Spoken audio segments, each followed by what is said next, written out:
You're logged on to LANKAPUVATH Web News with me, Sonali Pereira. It's good to have you with us. Taking a look at the headlines for today, UN resolution on Sri Lanka is vetoed by Security Council chairman and members.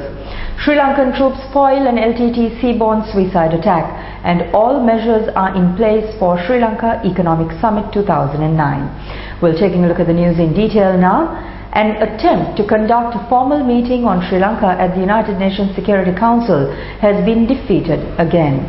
Quoting certain media reports, British Foreign Secretary David Miliband and French Minister of Foreign Affairs Bernard Kouchner proposed that the Council formally take up the matter at an informal session held on Monday at the UN headquarters in New York. Well, international news reports say, however, that the chairman of the Council, Russia, and members of the Council, China as well as Vietnam, did not attend the informal session, arguing that there is no need for the Security Council to take action on what is happening in Sri Lanka, as it is not a threat to international peace and security. Therefore, it would require a vote to formally put Sri Lanka on the agenda of the Council. But Western diplomats have said that such a measure is not required. The news reports further say that UN Secretary General Ban Ki-moon had called on the LTTE to immediately permit civilians held by them as hostages to leave to a safer area. Ban Ki-moon also condemned the LTT's reckless disrespect for civilian life. His statement was released through the UN spokesman today. Earlier, the World Body Chief had emphasized that the LTTE should immediately disarm and surrender as well as free civilians in their grip. The Sri Lanka Army launched attacks on LTT Sea Tigers who arrived to attack troops of the 59th Division deployed in areas of Mullaitiva this morning, that's the 13th of May. According to the Media Center for National Security, that's the MCNS, 4 Sea Tiger boats had arrived last night to attack the ground troops, but 3 of the boats had been destroyed in the attacks launched by the Sri Lanka military. Fierce fighting erupted between the LTT Sea Tigers and the military from 9 p.m. yesterday, that's the 12th, till 1:30 a.m. this morning. The MCNS also reported that the Sea Tigers had suffered severe losses in the attacks. Meanwhile, troops of the 57th Division have recovered a stock of LTT aircraft spare parts, including wheels, pilot uniforms and cockpit accessories in Puthagederuppu. The stock is believed to be part of a small LTT helicopter. Also in LANKAPUVATH Web News, all arrangements are in place for this year's Sri Lanka Economic Summit, which will be inaugurated on the 30th of June at the Cinnamon Grand Colombo, with technical sessions being held from the 1st to the 2nd of July. This year marks the 10th anniversary of this forum. Well, the Sri Lanka Economic Summit is renowned for its timely themes and hard-hitting topics. Organized by the Ceylon Chamber of Commerce, the summit unfailingly continues to attract eminent speakers, political leaders and diplomats for the technical sessions, including panel discussions as well as keynoted speakers. This year, the summit will tackle a range of topics under the theme Uncertain Times, Opportunity or Challenge.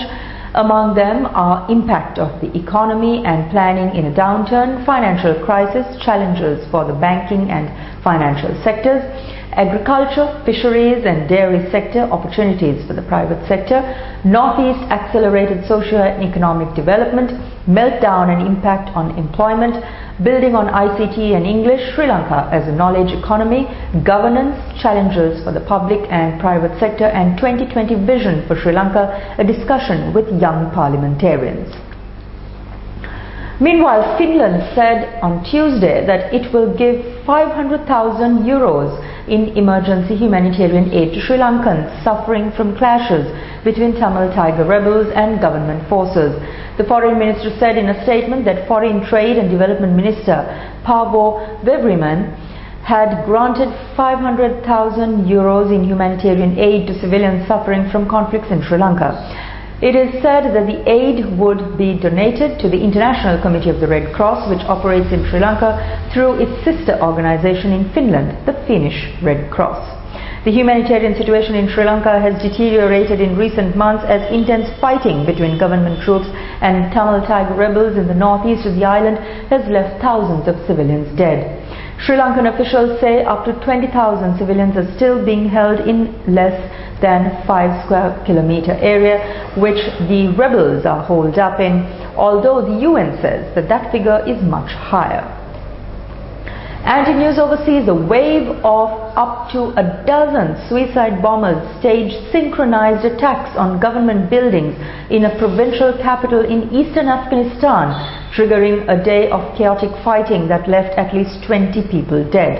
Helmand Deputy Provincial Police Chief Kamaluddin Khan says the attack began when a first suicide bomber detonated his explosives near a taxi stand in the town of Gereshk. Khan says that police and army soldiers responded to the scene. Then, a second suicide attacker detonated his explosives, causing a majority of the casualties. While scores of people were injured in the fighting in Khost, the site of the large American military base. The wounded included at least 3 US soldiers, Pakistani soldiers and civilians. And in other news, the Meteorology Department said yesterday that global warming might have some impact on the prevailing humidity condition in the country, although it was an unusual phenomenon during the months of April and May every year. According to the Met Department, global warming might have had a slight impact on the situation, though the main reason was the reduction of steam in the high winds that traveled through the higher atmosphere, resulting in dry weather with fewer showers during the past few weeks. Increased temperature in the seas outside Sri Lanka had been another reason for the humidity. The temperature in the seas is reported to be ranging from 27 degrees, and this is the main reason for humidity during night time.